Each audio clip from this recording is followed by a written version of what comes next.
안녕하세요. 편샘의 이유 있는 한국사 이야기 네 번째 시간입니다.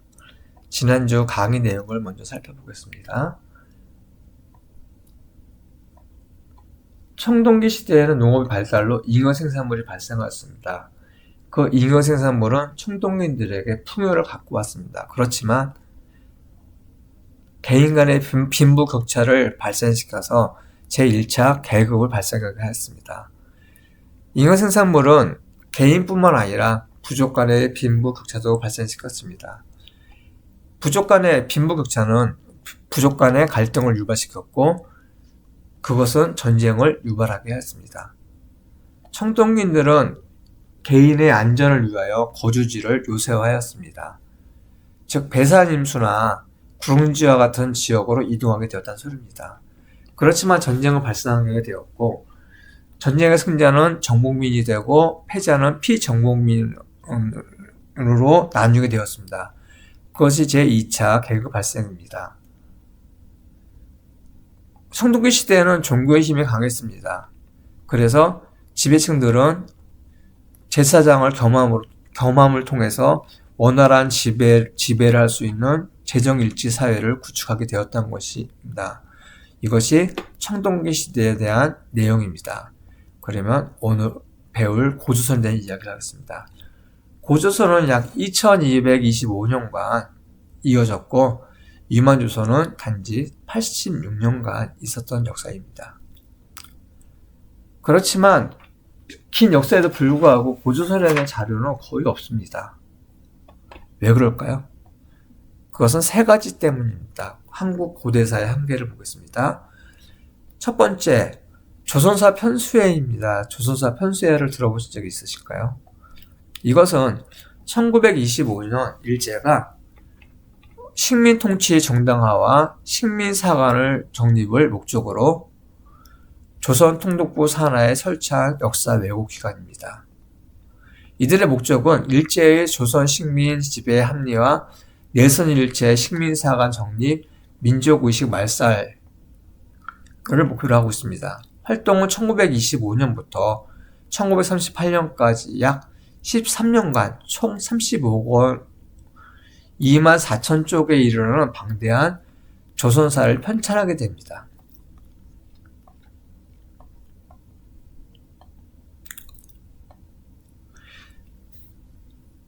조선의 역사를 일본의 역사 속에 포함시키거나 식민사관을 기초로 한국 역사를 축소 부정하게 됩니다.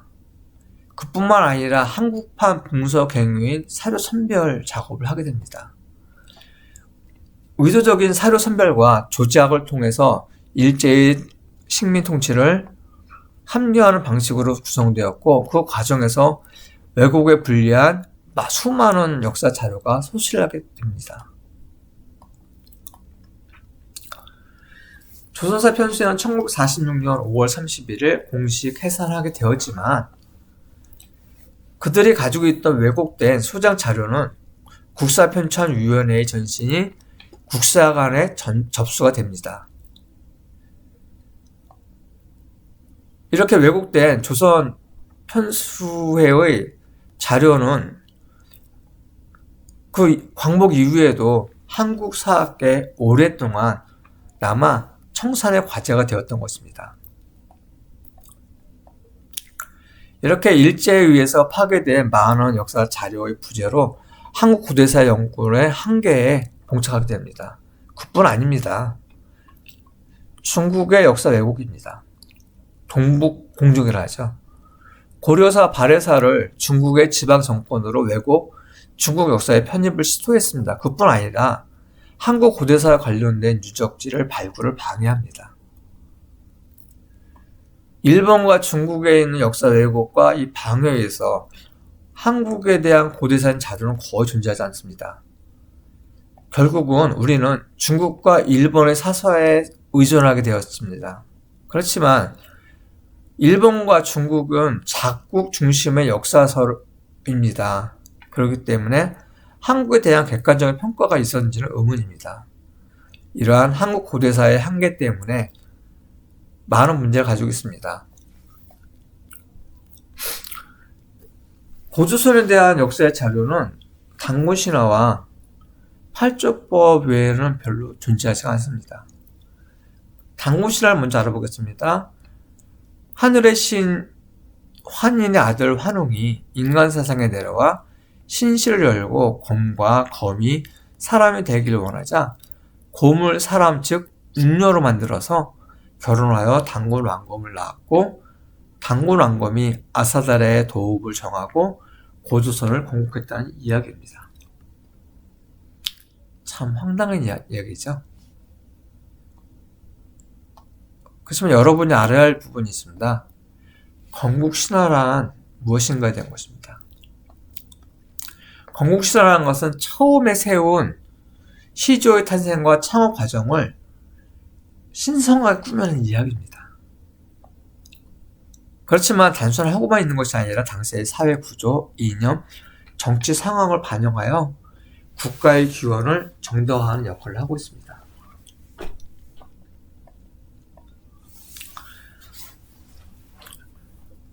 단군 신화를 통해서 본 고조선을 보면 건국 이념에는 홍익인간 사상이 있습니다. 왜 홍익인간 사상일까요?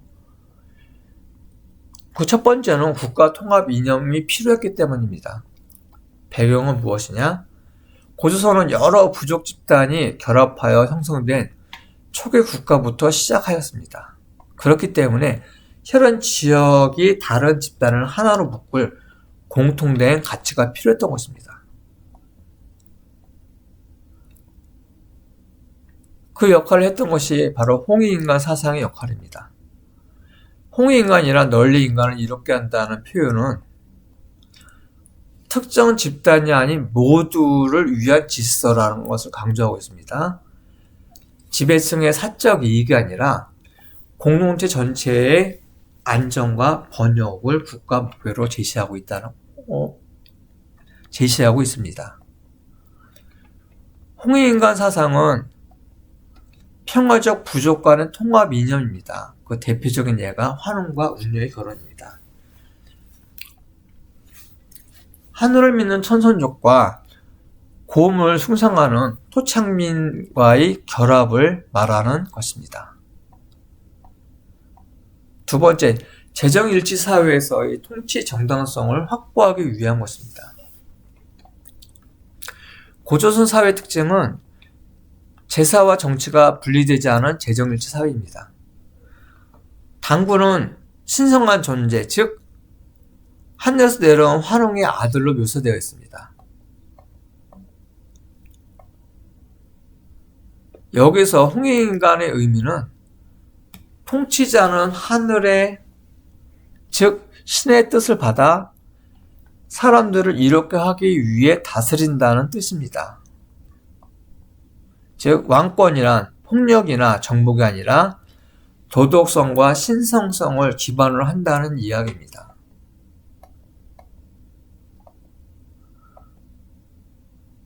핵심 내용으로는 단군 신화의 환웅이 인간 세상에 내려온 목적, 그건 무엇이다? 세상을 이롭게 하기 위해서입니다. 이는 고대 국가에서 흔한 하늘의 뜻을 받은 통치라는 논리와 일치합니다. 다시 한번 말씀드리겠습니다. 재정일치 사회의 통치 정당성을 확보하기 위해서 홍익인간 사상을 내세우고 있다는 소리입니다. 세 번째, 홍익인간 사상은 농경사회의 협동 질서를 유지하기 위해서 제시되고 있습니다. 당시의 경제 구조는 벼농사 중심의 농경사회였습니다. 벼농사는 관계, 기관, 수학 등 집단 협력이 필수적입니다.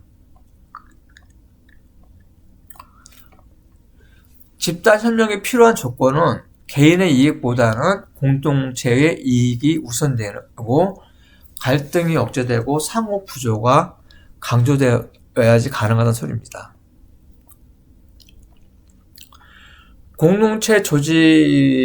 공동체를 유지하기 위한 고조선의 팔조법이 있습니다. 팔조법의 일부 내용은 살인자는 사형에 처한다, 상해를 입히면 공을 배상한다는 이야기가 있습니다. 이는 공동체 질서를 해치는 행위를 강력하게 처벌한다는 이야기입니다. 즉 농경사회의 협동 질서를 유지하기 위한 공동체 의식이 우선시 된다는 소리입니다. 그 바탕에는 홍익인간 사상이 있습니다.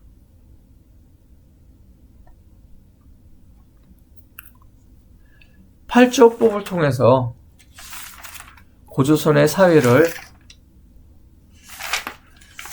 알아볼 수가 있습니다. 안타깝게도 전부가 전해지지 않지만 세 가지 정도가 전해진다고 합니다. 첫 번째, 인간 존중 사상입니다. 즉 사람을 죽이냐는 즉시 죽이고 라는 내용이 있습니다. 이것은 사람을 죽이면 반드시 강력한 심판을 함으로써 범죄의 발생 예방 차원의 법규였던 것입니다. 두 번째, 사유재산 인정입니다. 남에게 상처를 입힌 자는 곡식으로 갚는다. 이것을 통해 고조선 당시 사유재산이 존재했다는 것을 증명하는 것입니다. 셋째, 신분제 사유였다는 것입니다. 도둑질을 한 자는 노비를 삼는다는 이야기가 있습니다. 여기에서 노비란 단어가 있습니다. 그 단어는 당시 신분제가 존재한다는 내용입니다. 이렇게 팔조법을 통해서 고조선 사회가 인간 존중 사상, 사유재산 인정, 신분제 사유라는 것을 알게 되었습니다.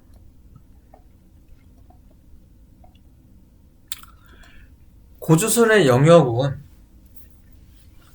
어떻게 될까요? 그 근거는 바로 탁자식 고인돌과 비파형 동검을 통해서 우리는 고조선의 영역을 알 수 있습니다. 탁자식 고인돌과 비파형 동검의 분포들을 보면요, 만주와 한반도 서북부에 집중적으로 분포되어 있고요. 요소와 산둥 반도 지역에도 발굴된다고 합니다. 이걸 통해서 우리가 알 수 있는 것은 고조선의 문화 영역은 요동에서 한반도 북부에 집중되어 있고 요소에서 산둥 반도에 이르는 지역까지 영향을 끼친다는 것을 알 수가 있습니다. 고조선은 청동기의 단군 왕검에서 만들어진 나라이지만 세월이 지나서 철기 문화를 본격적으로 수용하는 시기가 옵니다. 이때 정권을 잡고 있던 사람이 위만입니다. 그래서 위만조선이라고 합니다. 위만조선은 철기를 바탕으로 활발한 정복사업과 중개무역을 하게 됩니다.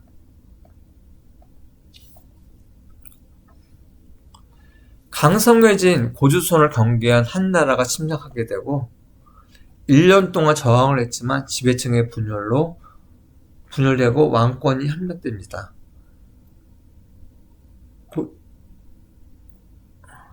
그래서 고조선을 멸망하게 되고 한나라는 항균열을 설치하게 됩니다. 이상과 같이 고조선에 대해서 이야기를 마쳤습니다. 근데 우리가 생각해 볼 부분이 있습니다.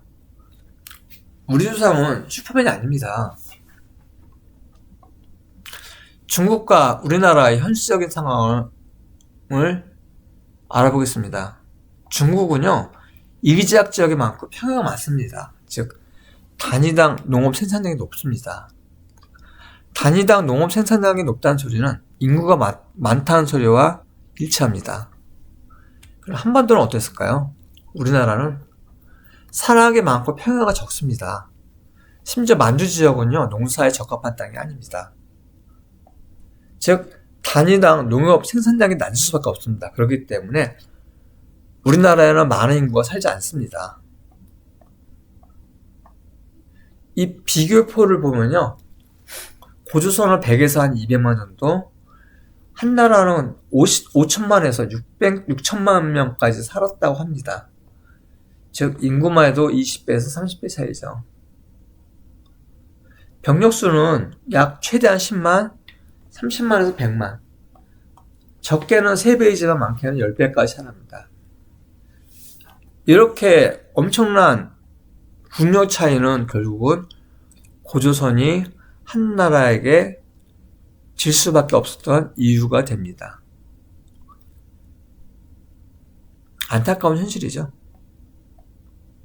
이상과 같이 고조선에 대한 이야기를 마치려고 합니다. 다시 한번 고조선을 정리하고자 합니다. 고조선의 건국 이념이 필요했던 이유는 국가 통합이 필요했고요. 재정일치 사회의 정당성 확보가 필요했고요. 농경사회 질서를 위한 공동체 이익 우선 사상이 필요했습니다. 이러한 필요에서 나온 것이 바로 홍익인간 사상입니다.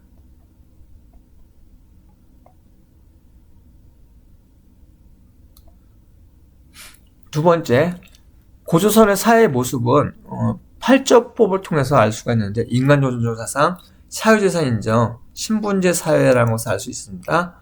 이것은 모두 팔적법을 통해서 알 수 있었던 사실이었습니다. 세 번째, 고조선의 문화 영역은 어느 정도였냐? 그 근거는 탁자식 고인돌과 비파형 동검입니다. 이들이 집중적으로 발견되는 지역은 만주와 한반도 서북부이고요. 요소와 산둥반도 지역에서도 발견되고 있다 합니다. 이것이 고조선의 문화 영역입니다.